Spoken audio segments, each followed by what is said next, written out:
This is NDTV, and you're watching Classics.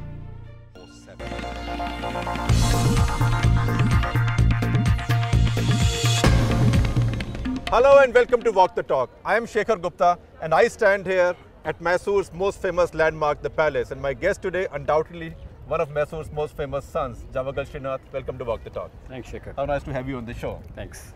We've been all fans of yours. But tell me something, Srinath, look at yourself. You look so fit and ready to go. Who let you retire at this age and in this state of fitness? It was a very hard decision to make. I know that it had to come to an end. I was conscious of a few factors, and I started thinking about retirement from 2001, and then I realized World Cup could be a great platform for me. It would have been a real great platform for retirement had we won the match in the World Cup finals, but unfortunately we could not, and finally we had to call it off. But you did not have to retire. Why the decision? It's a question many of your teammates ask as well. As I said, there are a lot of factors. 13 years of international cricket, it had taken a bit of a toll on my body, and the motivation factor was another important criteria for my retirement. When compared to my motivation levels, as well as Irfan and Zahir and Balaji, I don't think I stand close to them. So even if I had played years of cricket, it would have been Australian series, nothing beyond that. You had talent, experience, and you talk of motivation. Beating Pakistan in Pakistan was motivation enough. No, but any series, for that matter, is a big motivation for you to play for the country. When you play for the country, I think any game is as big as any other game.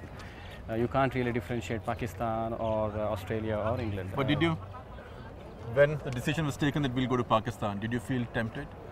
Or you thought you leave it to youngsters now? Even today, when I watch the game, I feel that sometimes I should have been there. But that feeling is going to be there till the day I last. So that's a feeling which you got to live with it for the rest of your life.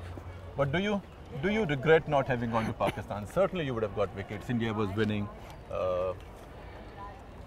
Yeah, I mean, when the team wins, I think that's what you really miss is the great dressing room environment.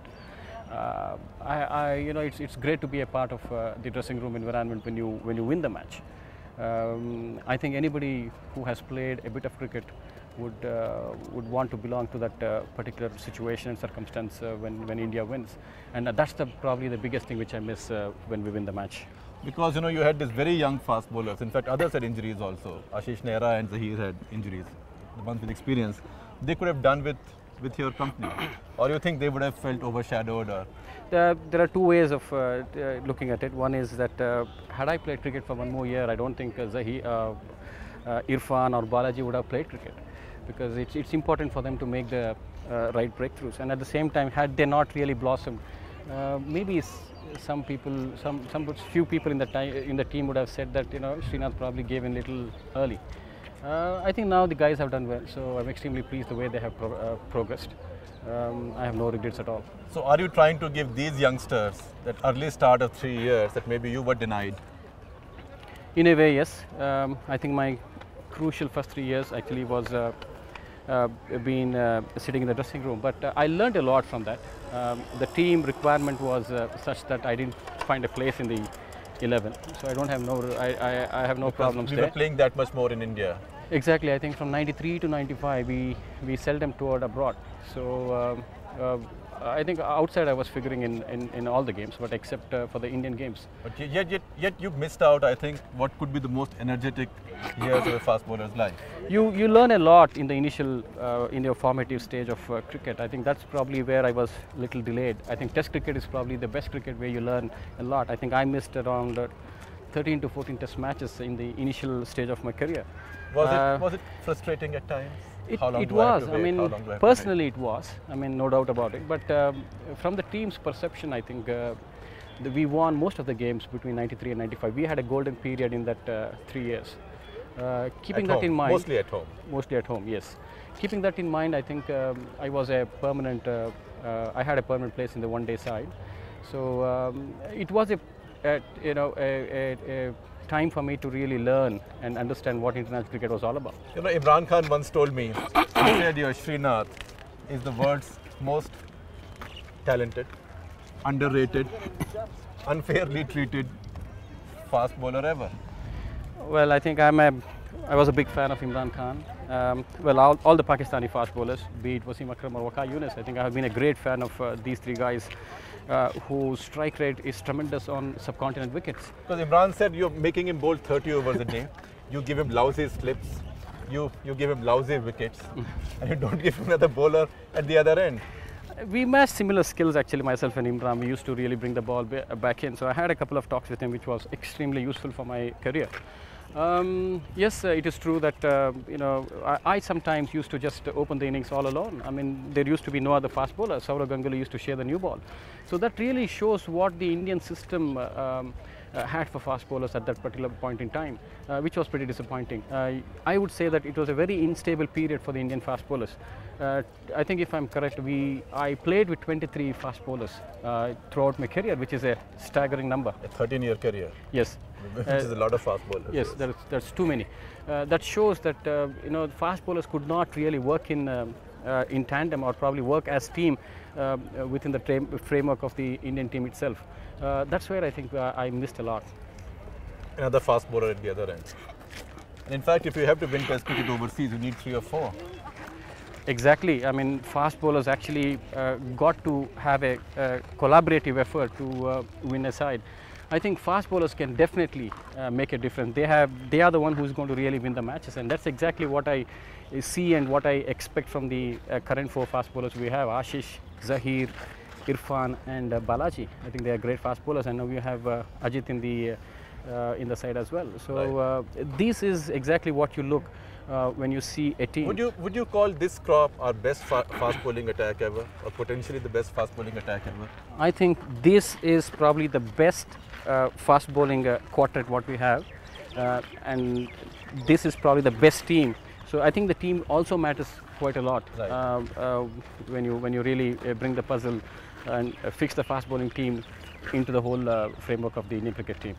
Right. Because one image of yours which is imprinted on our mind says Srinath coming into bowl and somebody dropping it in the slips, and Srinath, and just anger and disappointment on your face.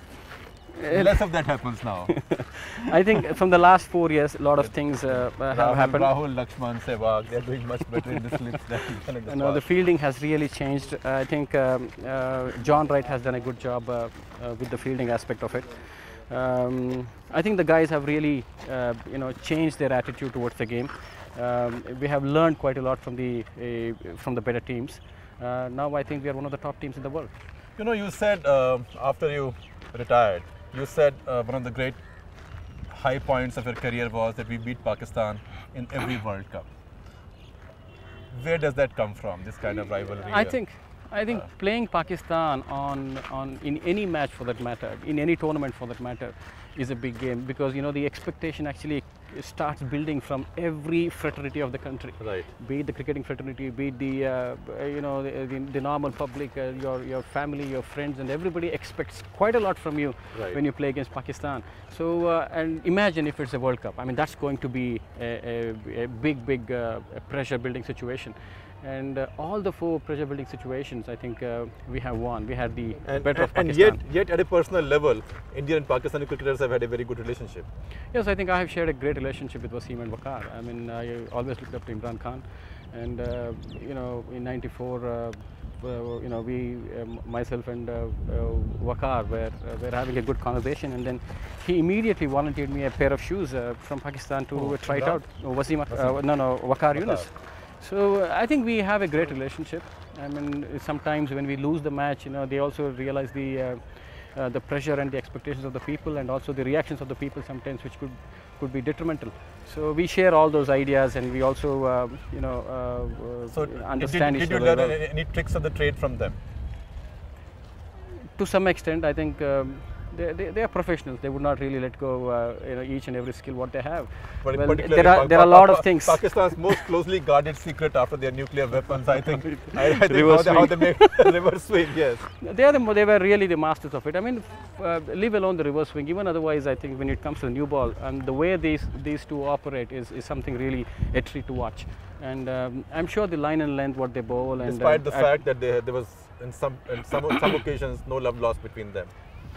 No, not really, not really. I don't think so. I think I have I have kept Pakistan as a bouncing board, and then I really watched these two Ws in great intent and try to learn maximum from them. Right. So what changes did you bring about in your bowling? You became a much more productive bowler in the second phase of your life than in the first one. It is probably the experience. I used to really speak to a lot of people and then inferred a lot of information from the great fast bowlers around the world. Right. Dennis was of great help. I used to keep talking to him every now and then as and when he came to Madras. So this is how probably you grow, and then your responsibility to the team also grows over a period of time. And I was a strike bowler at the in 95 or 96. I really started leading the side, leading the attack. So these sort of things will compel you to really take more responsibilities. But you would have benefited a great deal from having a bowling coach in the side. Definitely, yes. Had the same thought been applied 10 years back, I think my bowling would have been much better. I always believe that the Indian team needed a bowling coach, because it is always the batsman's perception, and most of the coaches whom we have, except Kapil Dev for a very short while and Madan Lal for a very short while, we had batsmen. So right. Absolutely, we don't get any perspective, any ideas or any imagination or to be shared with the coach. Right. So that's, I mean, you got to be creative. You got to be on your own. In a way, it brings in a lot of independence, independent thoughts on your own. But an internationally experienced guy would help a lot. So this team now does need and deserve a sort of regular, consistent bowling coach. I think so. I very much think so. These guys are learning fast, and in the first stage of their cricketing career, I think they have really done well. Now they got to sustain. Now people around the world know what these guys bowl. So now this is the time they got to believe in what they have done in the previous past. How and do you then rate keep them, going. each one of them? What are the strong points? I think Zahir is still, like a coach. Yes, Zahir is probably the #1 bowler still we have. It's unfortunate that he's been marred with injuries every now and then. Irfan has shown a lot of signs to become Wasim Akram in the future. Being left-handers is probably the biggest gains for India. And he's so young; he's going to put on a little bit yes, of muscle. I would be a little apprehensive, about talking too much about these guys. That's because I want them to really succeed. Right. And in India, what happens actually, you are taken to a different level altogether. But at the same time, a lot of pressures and expectations build in the players, and a couple of bad games can really bring them down. So sustenance is important for these guys. They have done the first, the initiation process very well. The biggest surprise in the pack. Nobody yes, expected him. Balaji is another real hard worker. He's a real hard worker. I would say he's a real dark horse, and he has come up very well. And I'm sure he has shown a great attitude and the tenacity to stay in the international cricket. So sometimes he reminds you of Venkatesh Prasad. He can bowl that leg cutter at will.